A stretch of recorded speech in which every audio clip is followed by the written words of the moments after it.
a couple trainings in Staten Island. We did trainings in at the OMH office. But in case you don't know me, my name is Rusty Foster. I am one of the people that do trainings for the Tobacco Cessation Training and Technical Assistance Center, also endearingly known as TCTTAC.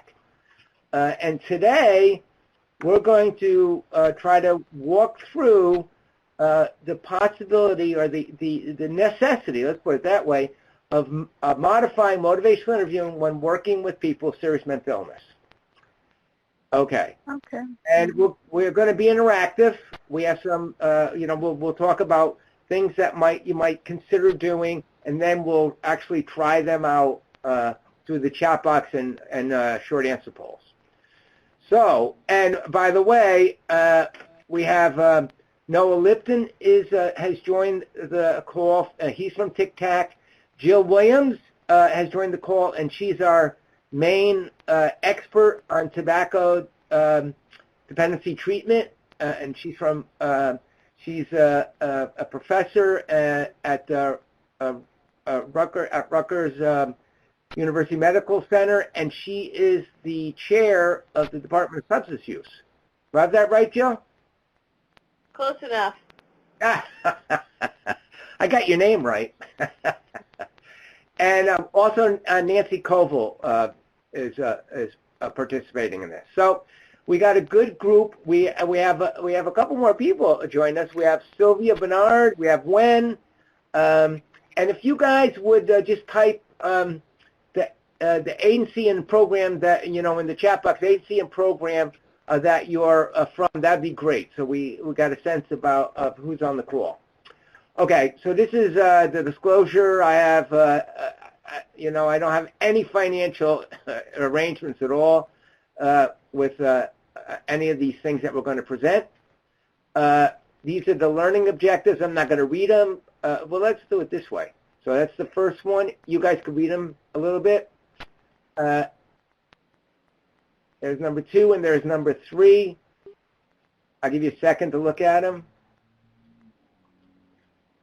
Okay, and then here's the agenda. We're going to talk about challenges in using motivational interviewing with people with serious mental illness. And then we're going to talk about some strategies for some particular challenges, and these are the 3 areas that we're going to try to cover.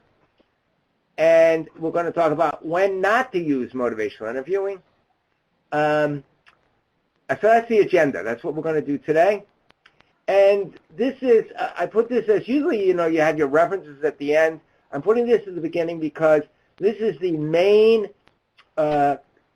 article that I've referenced around modifying motivational interviewing. And they did it for dually diagnosed patients, but there are people with a serious mental illness and also drug and alcohol. And so I just wanted to give them due credit for the work that you're going to see. All right, so here we go. So why modify motivational interviewing? Well, motivational interviewing is a particular style of having a conversation with people, and it uses some verbal persuasion, it uses logical reasoning. People have to do some self-examining and informed decision-making. So it's really, you ask open questions, you do reflections, people respond. They can use a decisional balance. So they use all of these kind of higher-end executive processes in working within a motivational interviewing framework. And so consumers with serious mental illness can have difficulty with this process because they have a number of different things that create challenges, difficulty attending to the content, remaining consistently based in reality, having enough motivational energy to engage in the conversation. So because of those types of issues that they're going to be involved in when you're talking with them using a motivational interviewing approach, you might have to change some of the basic skills and some of the tools that you learn when you're first learning motivational interviewing. So, this is a little bit more of that. It can be difficult for consumers with serious mental illness to be able to self-reflect, cognitively track what you're saying when you're talking to them, praising the consequences of their own behaviors, and holding it in balance. It's that pros and cons and the ambivalence. They could have difficulty holding in balance competing motivations for changing or not changing. So that's kind of the overall difficulties that consumers can have with a motivational interviewing approach. Doesn't mean motivational interviewing can't be used with people with serious mental illness. It's just that you have to be aware of these challenges and make some slight modifications to what you're going to do. So can we put this short answer poll up? So we have a number of people on. I'm assuming everybody works with people that do have serious mental health problems and some pose some challenges. So what things? And this is a short answer poll. We don't see your name. You just type in here. You can only type in one thing because if you type in a second, you can only type in one thing because if you type in a second thing, the first thing disappears. So type in one thing. And it says, what difficulties have you experienced when using MI with people with serious mental illness? And you can't be wrong in this. You're just putting in, it might not even be your experience. It might be what you predict will make it hard to use what you learned about motivational interviewing.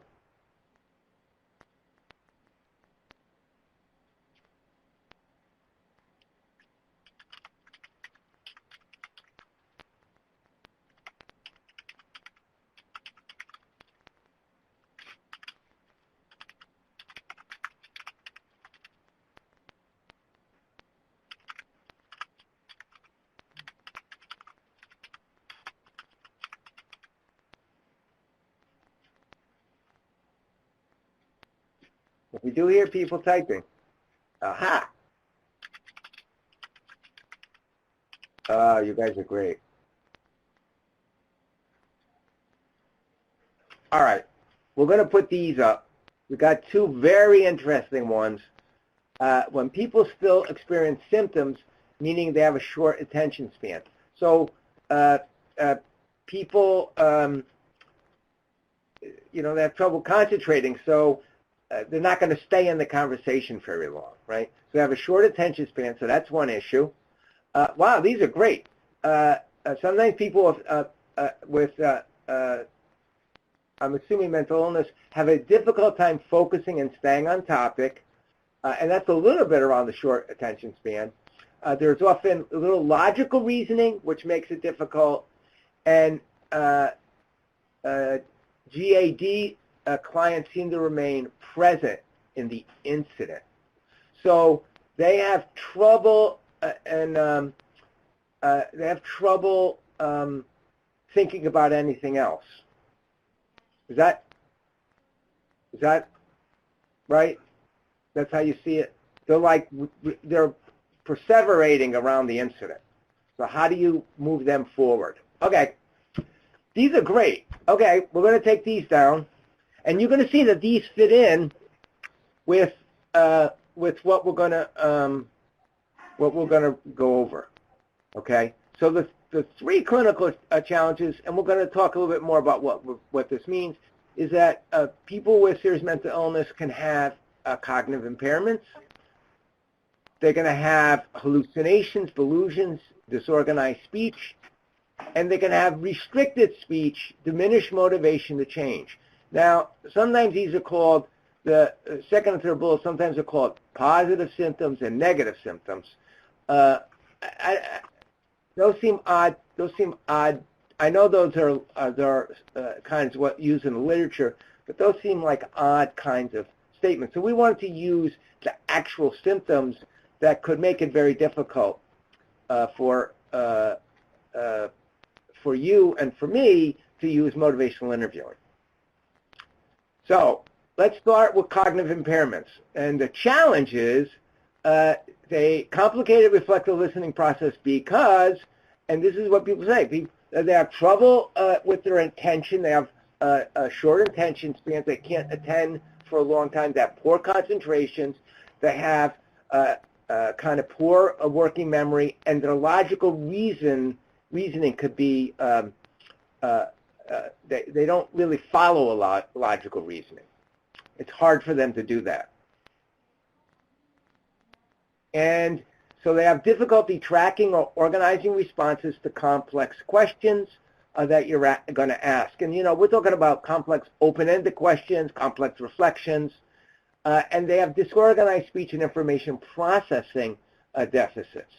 So there's a lot of impairments that people can bring that are part of having the serious mental illness that can make it really complicated to use the basic skills, the open-ended questions, the reflections, summaries, using the decisional balance, etc. So we're going to begin looking at, with all of that, knowing all that, how can we take that into consideration? How can we accommodate this type of cognitive challenge? And so the one thing that you need to consider is to always simplify your open-ended questions and your reflections. So avoid compound, complicated open-ended questions.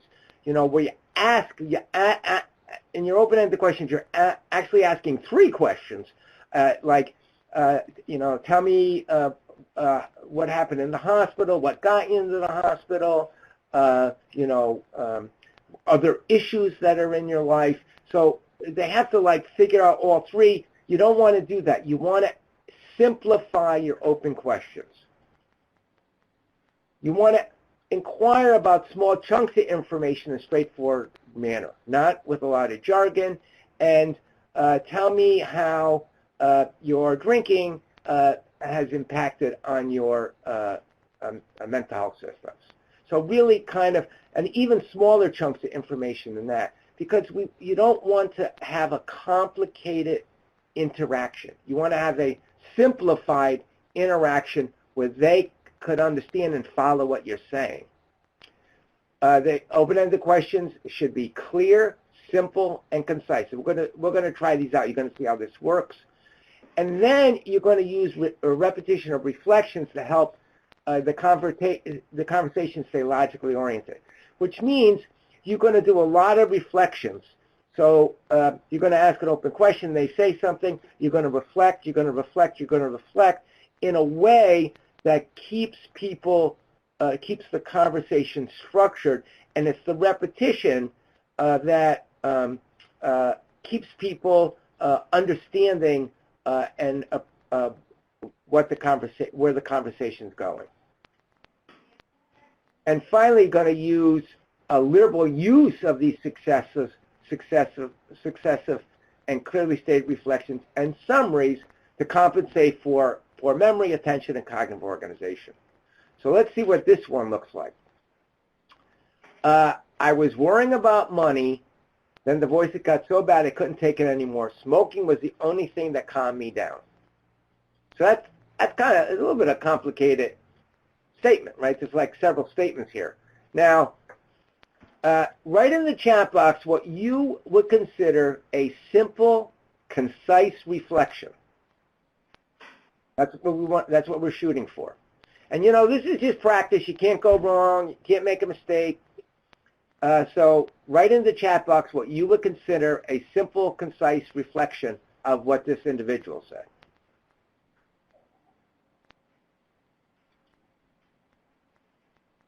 Okay, we have Alyssa typing. And when?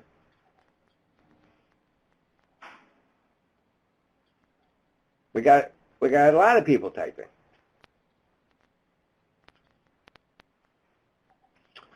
So you're saying that smoking calms you down. Perfect, simple, straightforward, concise.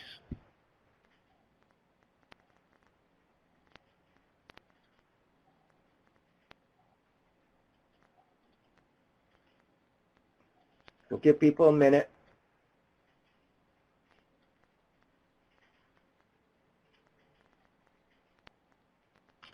Smoking was the only thing that calmed you down.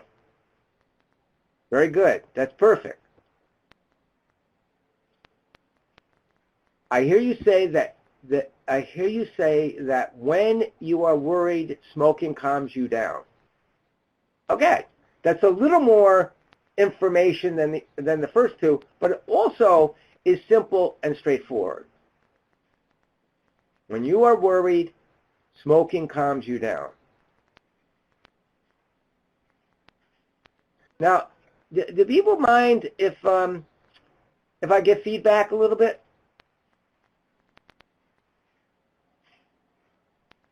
Lydia, are you okay with that? It's not a big thing. It's just something I wanted to say. Go for it. This is go for it. Go for it.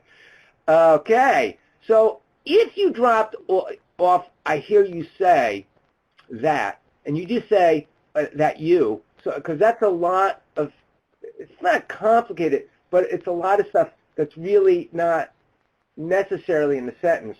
So you could just reflect, when you are worried, smoking calms you down, right? So sometimes we use things like it sounds like, you feel, and sometimes it's okay to just not say those. So so you were saying, Sylvia said, so you were saying that smoking calms you down when the voices are bad. Okay. All right. That seems simple, right? That's a simple, straightforward reflection. Thank you for your feedback. Oh, that was from Lydia. Okay. And Sylvia, it could be the same with you. You say, smoking calms you down when the voices are bad, right? So that's a very direct, simple statement. All right. You guys are great. This is, you guys seem expert in this stuff. All right, now, how would you follow this up by a simplified open question? So you did a reflection. Now, how would you ask an open question about what this person said?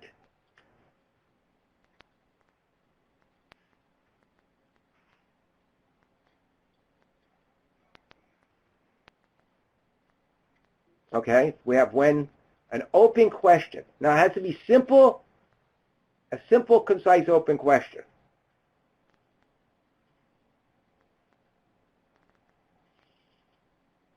Is smoking the only thing? Okay. Now, could I give you a little feedback, Wen?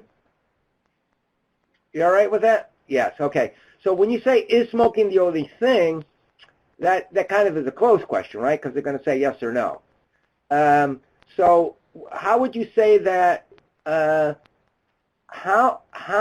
you don't want to.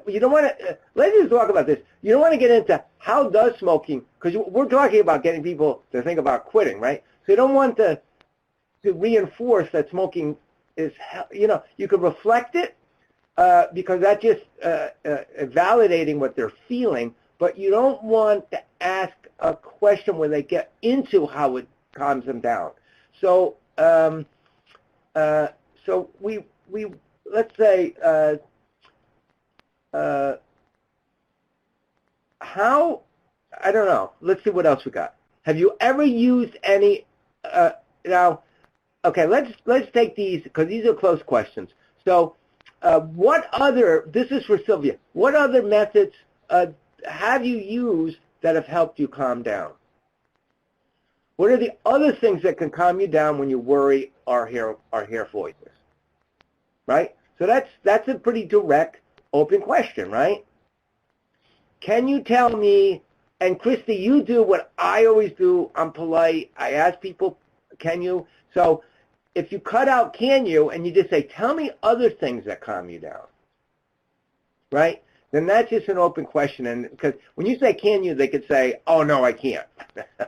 So it's a good open question. We just have to cut out right.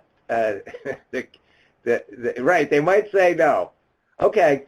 So you get this, though, that you want to be very simple so that people don't have to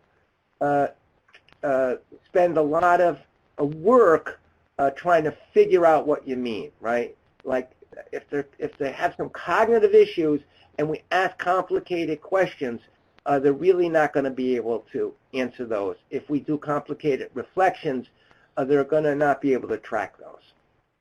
Okay, so this is great. Okay, so that's cognitive impairments, and that's simplifying your reflections and your open-ended questions. Now, the other thing you could do is when you give information or you're assessing kind of readiness, you could use visual aids, okay, which is sometimes much easier to understand and to stay engaged with than verbal. So let's look at some visual aids. You got visual or written aids, okay? You could have a checklist of potential goals. So and say, tell me what your goals are.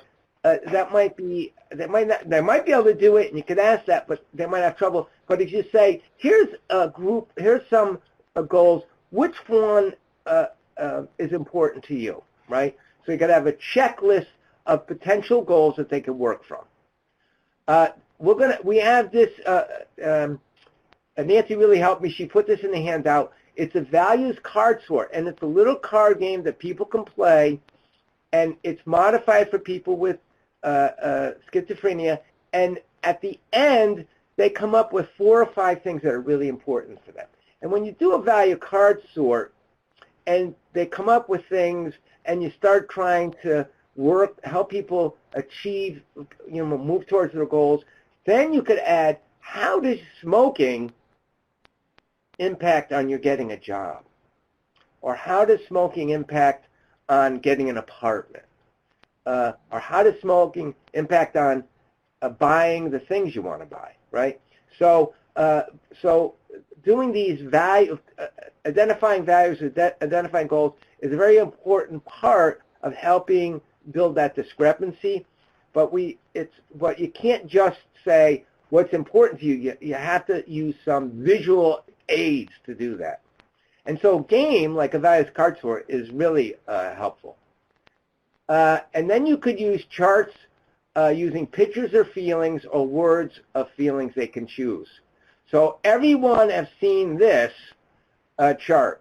I had a knee replacement, and they were always asking me to do the chart, and sometimes I was like pretty unhappy. So this is a pain chart, but you could put in a readiness you could put at one end, not interested in quitting smoking. You could put in somewhat interested, and then at the other end, interested, really interested. And you could use, I don't think you could use the same faces, but you could use imagery that illustrates quitting versus somewhat versus not. And I wanted to ask Jill, in the Learning About Healthy Living manual, there's a ladder, a readiness ladder. Am I correct? It's in the assessment tool, which is in the manual. So important confidence. I think we ask about just importance and confidence on that assessment tool. Okay. So but that's visual, right? Because it's like a ladder that you're moving up. Yes. Okay. So that's what we're saying. When we're working with people with cognitive impairments, visual aids really help keep them engaged. They easier for them to attend to, and easier for them sometimes to understand versus a verbal kind of conversation. And this is a little bit like what Jill is saying. This is a readiness ruler, and it's like it goes from 0 to 10. Now, it's color-coded in a funny way where green is 10, which is like you would say really ready. And so it's a little leading you into like saying it's better to be a 10 than a 0. but it really is color-coded, and people could look at it, and they could say, where are you on this in terms of cutting back or making a change in your smoking? And they might say, I'm red, I'm still red, I'm not interested, or I'm moving towards yellow, or, right? So they really have colored scales are really kind of very useful. And I'm sure there's a lot out there that you can Google, and there's stuff in the, as we mentioned in Learning About Healthy Living, that also is available to you. So have you guys, because you guys have worked in the field, have you used any visual aids in your work?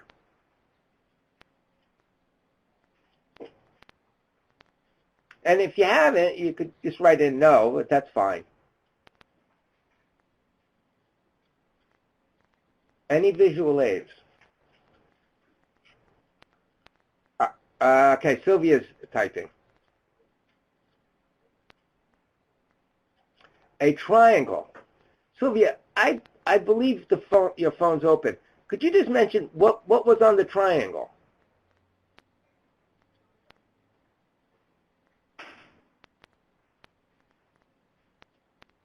Oh, you're typing. Okay.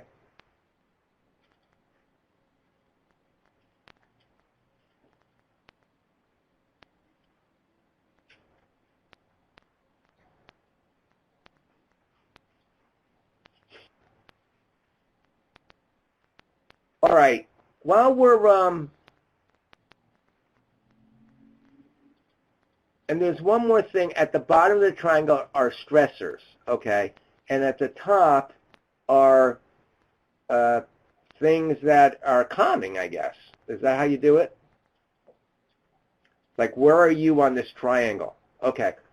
Very good. That's great. You know, because lots of, when you work with people who use drugs, alcohol, tobacco products, stressors is a big issue that substance use and are connected to. So the more stress in your life, the more likely you are to engage in using drugs and alcohol and smoking. Okay, and the last one for cognitive impairments is the decisional balance. Now, we love the decisional balance, but for people with cognitive impairments, it could be very hard to keep in your thoughts the whole thing of, you know, reasons to keep things the same, you know, you know, the cons against the kind of bad things around keeping things the same, good things around making a change, things I worry about if I make a change, and then they have to keep that in balance. So when we do the decisional balance for somebody who has a cognitive impairment, we simplify it, it's more structured, and we have an engaging framework. There's one thing you can do, you can only look at one or two negative consequences and focus on those, and not try to get a whole list of negative consequences, so you simplify it that way. Or you could just discuss one side of the decisional balance, so it's the pros and cons of changing. If you're going to do that, it's a little better to do pros and cons of changing versus keeping things the same. And so this is what it could look like. It's colorful, and you could use different words than pros and cons. Take away the jargon. You could say, what would be the good things about making a change in your smoking? What would be some things you worry about if you made a change in your smoking? So you only have one side of the decisional balance. You simplify your decisional balance.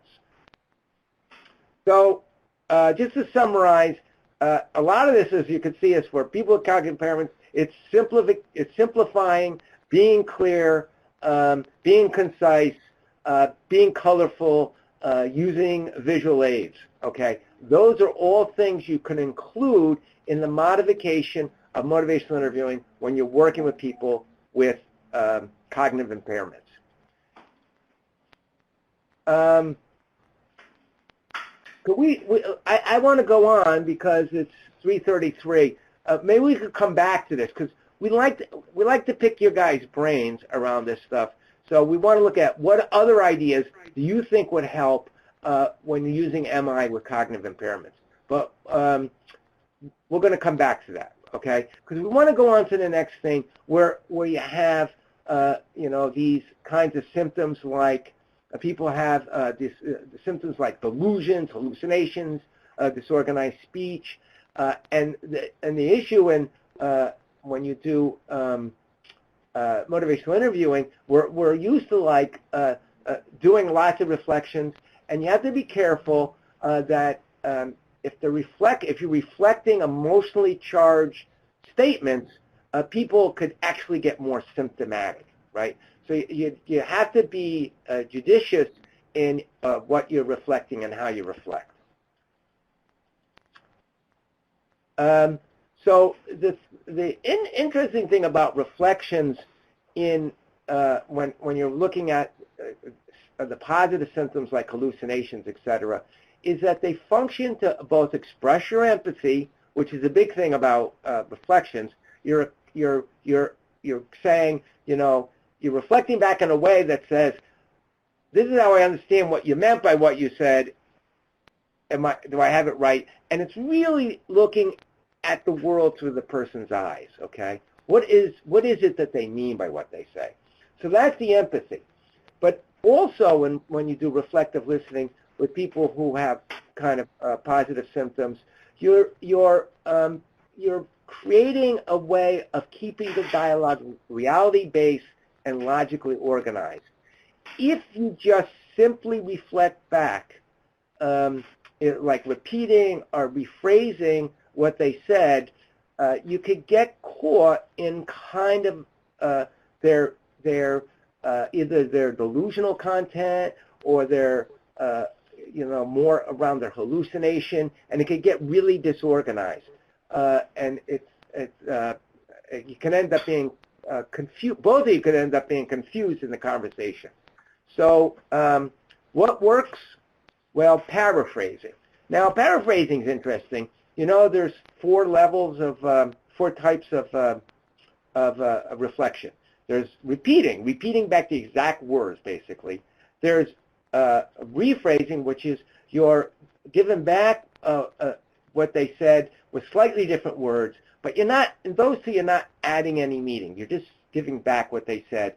And it's better not to do that with people who are some of the content of their conversation is either delusional, or they're talking about hallucinating, or they're a little disorganized in their thought processes.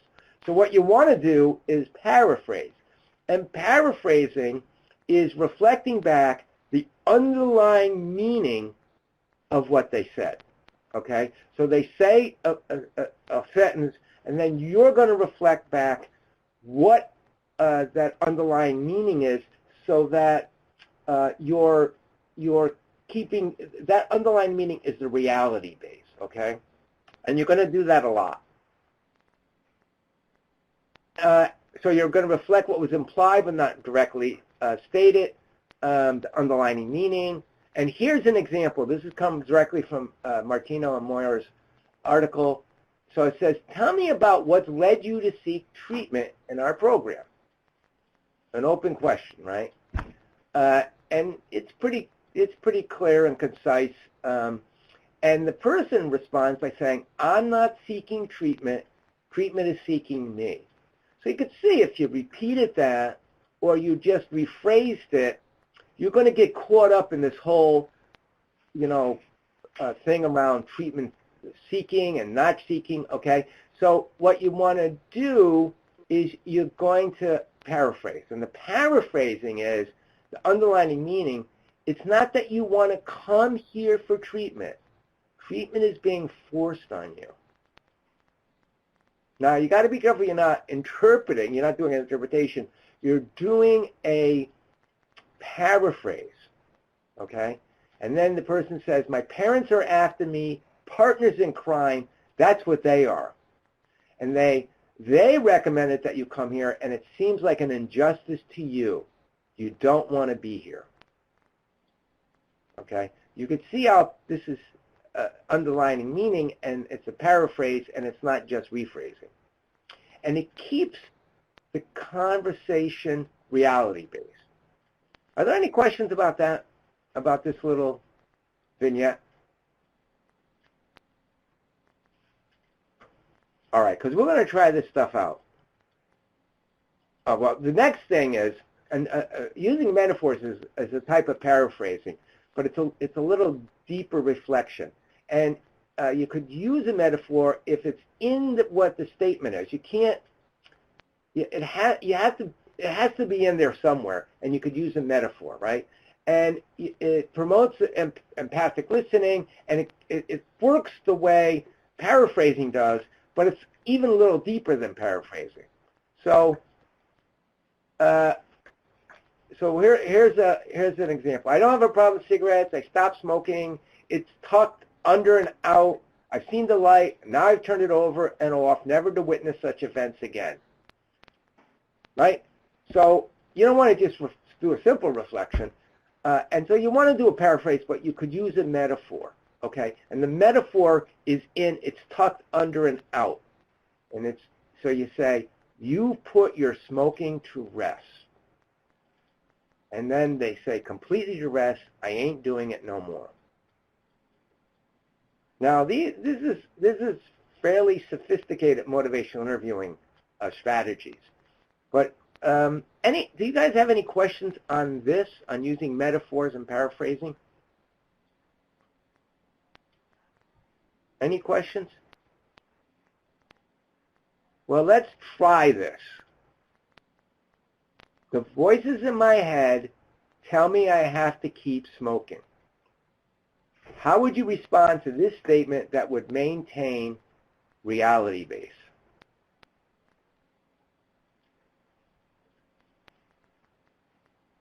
The voices in my head tell me I have to keep smoking.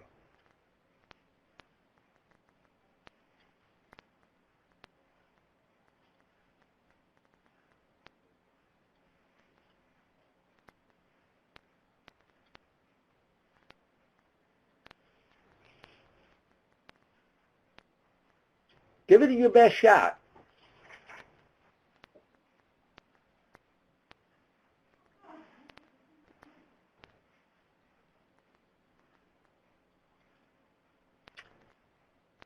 Okay.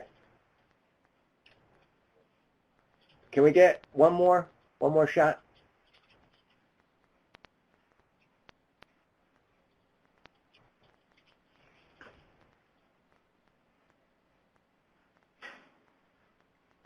Okay, let's put these two up. And okay, we got three. Okay.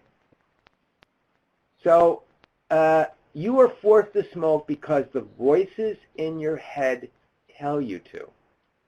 Okay. All right, now that is more of a rephrase, right? So that's a rephrase. You could do that, but you don't want to get into a lot of conversation about the voices in the head. Right? So something keeps telling you to keep smoking, okay?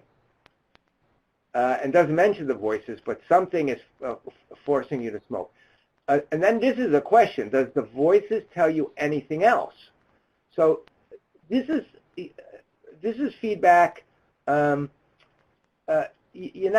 don't want to really get into talking a lot about the voices, right? Because then you get into a whole conversation about the voices. So here's one that seems a little closer to the reality. You feel forced to keep smoking. Oh, I forgot to broadcast this, sorry. Can everybody see this? So that's a good one. You feel forced to keep smoking. And then there's one with voice. Voices is sort of like your thoughts. So maybe you're feeling unsure about stopping. Okay, so this is stuff you might not want to say because you don't want to, because then they're going to get into a whole discussion about their thoughts and voices and, right? So you want to, what are they saying about their smoking, right? That's what you want to reflect.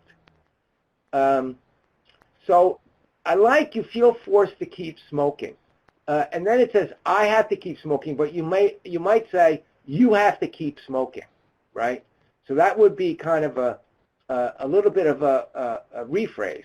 But you feel forced to keep smoking is a paraphrase. And you could say, it's hard to imagine right now not smoking,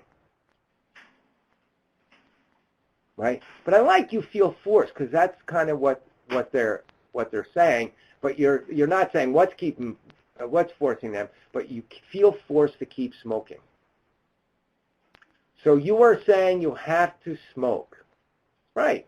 You just have to smoke. You're just not, right now you just don't feel ready to quit smoking. Is this making sense to everybody? And I think when saying I do have a problem differentiating rephrase from paraphrasing, okay, that's really, and that's not uncommon. That's a really interesting issue to raise.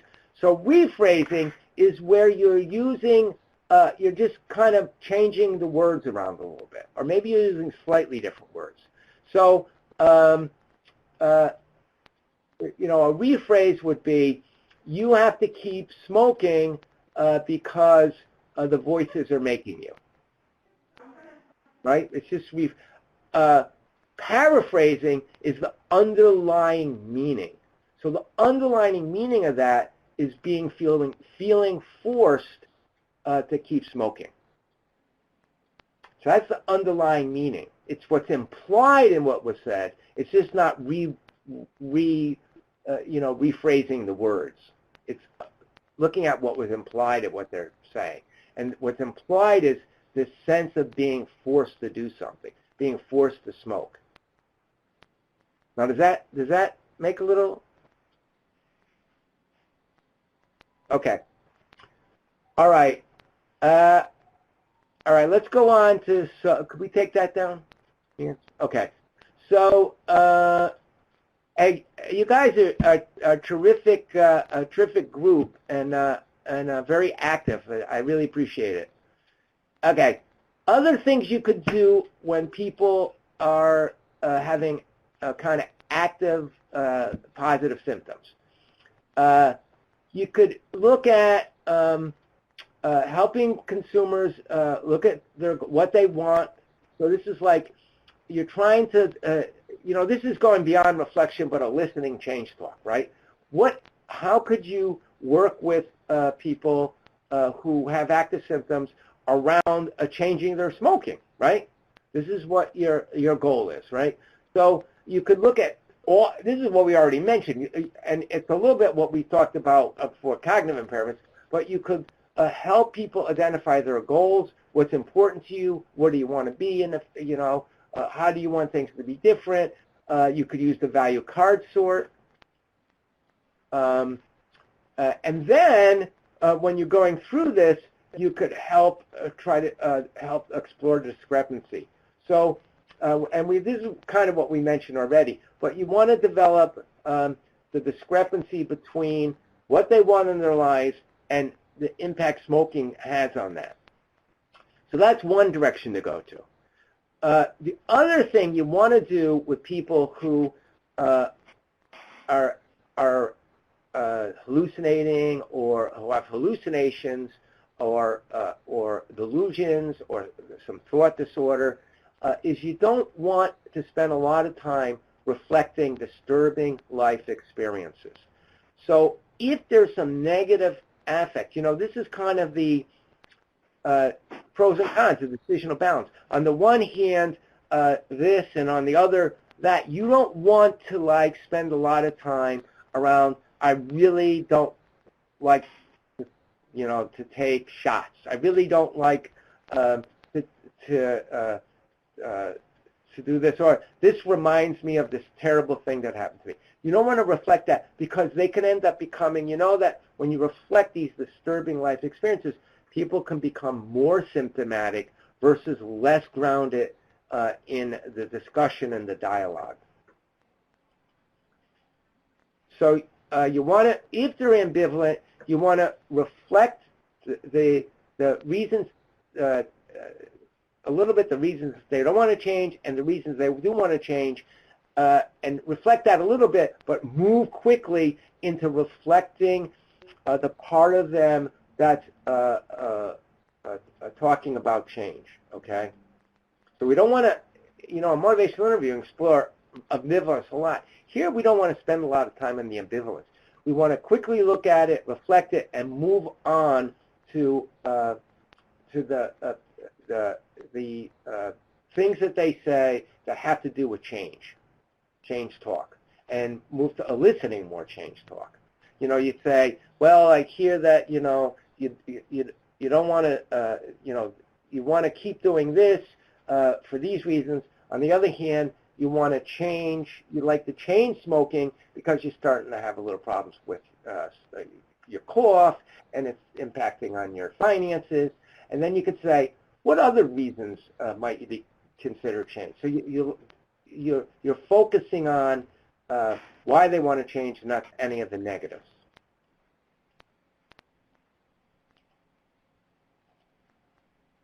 Okay, so that's when people have positive symptoms, hallucinations, solutions.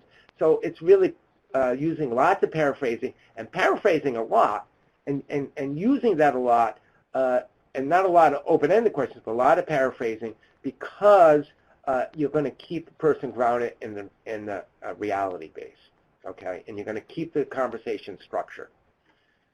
Okay, the last one we have is a diminished motivation, reduction in speech. This is sometimes called negative symptoms.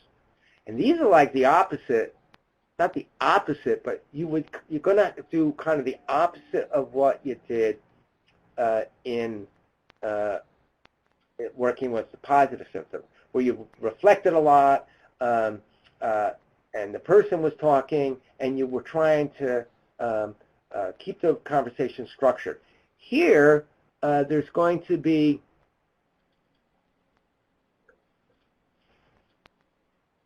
right. Okay, so this is, I want to just go to Alyssa. Alyssa, how does this work with clients who have paranoia? I find that when I ask more open questions, the paranoia increases. So, could you give an example of what somebody, when you say paranoia, what would they say?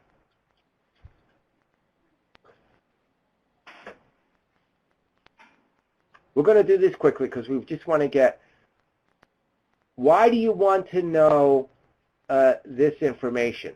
I don't want to talk about this. Okay, so what would be, let's just do this quickly. What would be a paraphrase? Instead of asking, you'll ask a question and say, why do you want to know this information? And what would be a paraphrase of that?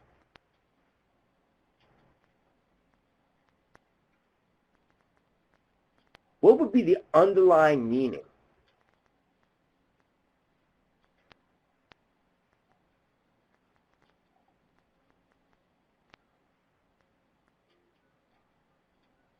When's typing?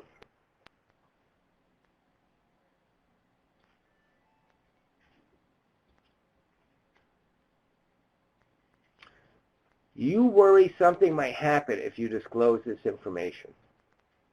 Yeah.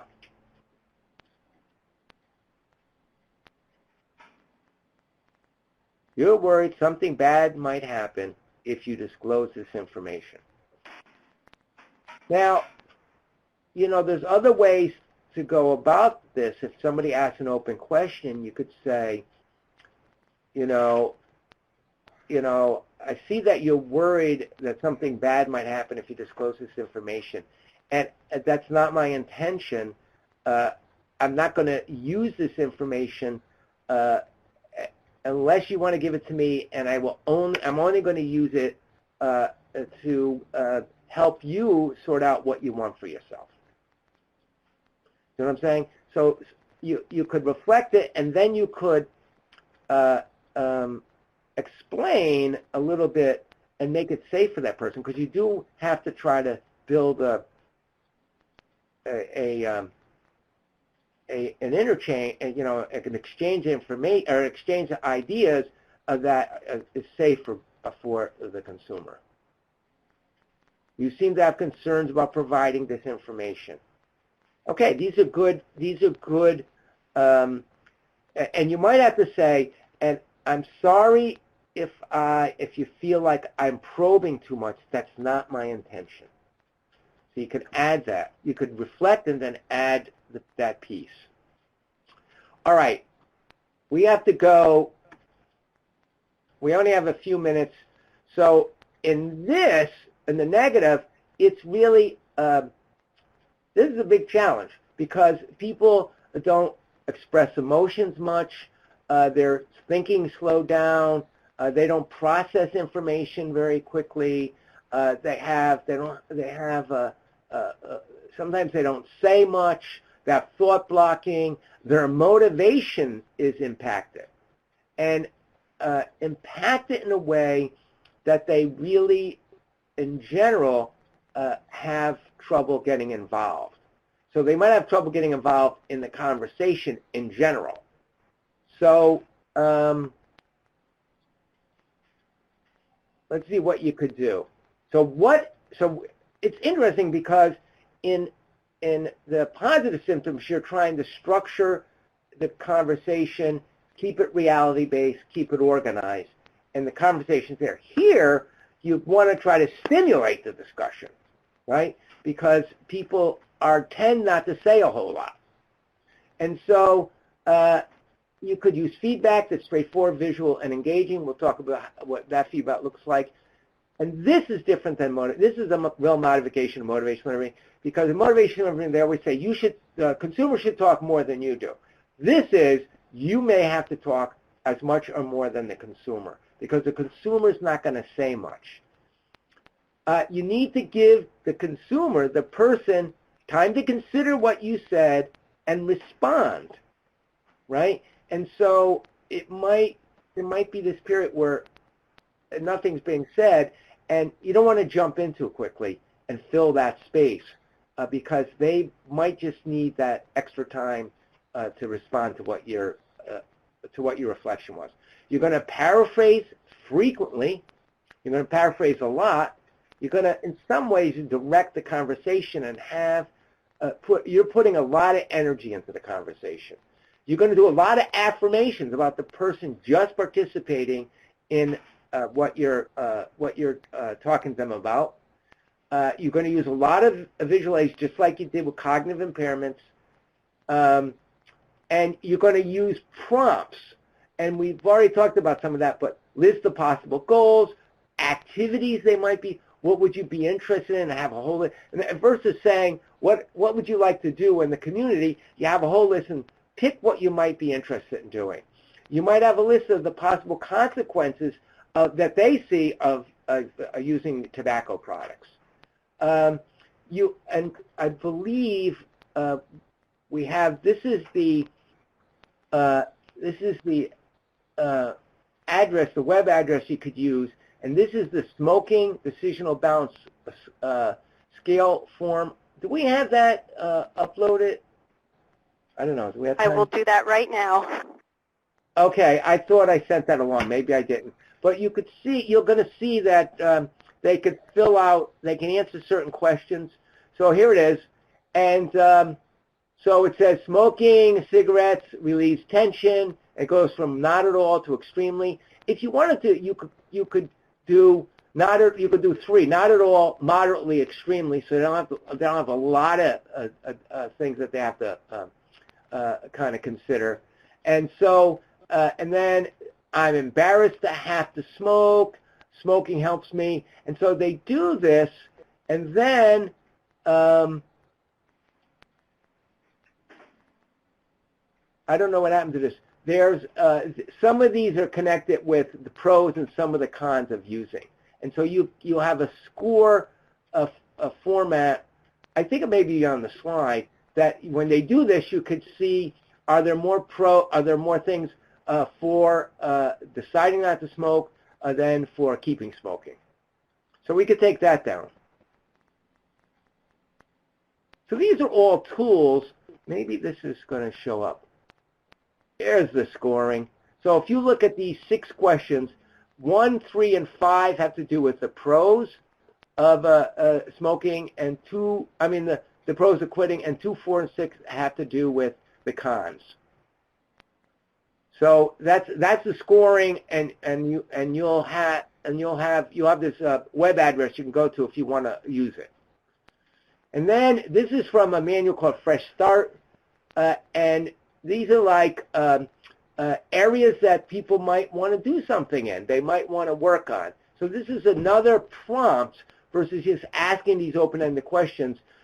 You give these, and it says, here's an area of your life. Are you satisfied? Not satisfied, moderately, very satisfied. And what do you want to do in this area? What would you like to do? Okay, so these are just tools that you could use to stimulate discussion, because that's the issue with people with these kind of negative symptoms. And it's 4 o'clock. Let me go through. You could look at these. These are when to use motivational interviewing and when not to use it, okay? If people are becoming more symptomatic as you're using it, stop, right? And, the wrap up, and we're not going to have time to, you can have fun with this, but we're not going to be able to do it. But I do want to say what's next. Work with your supervisor on this, try out the modifications, and bring what happened when you tried some of these to the next all-participant call, which is May 2nd, 3 to 4. And here's the handout. There's the slides. There's the value card sort and the decisional balance. So these things always whiz by for me. I hope you found them helpful. And if you